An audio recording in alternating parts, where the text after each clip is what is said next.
நீங்கள் பார்த்து கொண்டிருப்பது நியூஸ் 21 செய்திகள். தமிழ்நாடு செய்திகளை உடனுக்குடன் தெரிந்து கொள்ள நியூஸ் 21 செய்திகளை பாருங்கள்.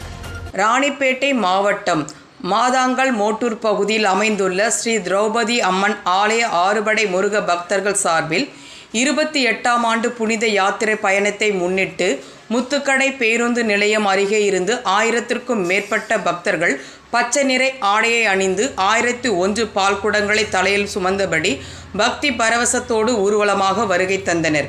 இந்த பால்குடம் ஊர்வலம் நிகழ்ச்சியினை கைத்தறி மற்றும் துணிநூல் துறை அமைச்சர் ஆர் காந்தி கொடியசைத்து தொடங்கி வைத்தார்.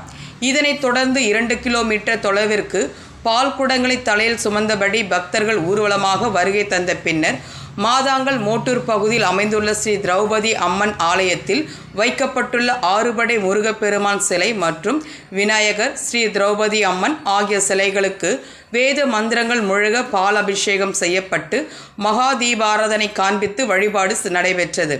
இதில் ஏராளமான பக்தர்கள் பங்கேற்று சாமி தரிசனம் செய்து அருள் பாவித்து சென்றனர். மேலும் கோயில் நிர்வாகம் சார்பில் பக்தர்களுக்கு சிறப்பு அன்னதானமும் வழங்கப்பட்டது. நியூஸ் 21 செய்திகளுக்காக பாஸ்கர்.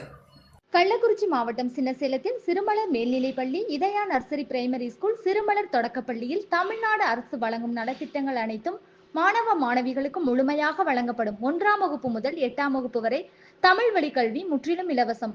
10ஆம் வகுப்பு, 11ஆம் வகுப்பு, 12ஆம் வகுப்பு மாணவிகள் 450க்கும் மேல் மதிப்பெண் எடுக்கும் மாணவ மாணவிகளுக்கு 50% கல்வி கட்டண சலுகை உண்டு. தரமான கல்வி, வளமான எதிர்காலம். மாணவ மாணவிகளை எம் பள்ளியில் சேர்க்க முந்துங்கள். மாணவ மாணவிகளின் படிப்பிற்கும் ஒழுக்கத்திற்கும் 100% வெற்றி உறுதி.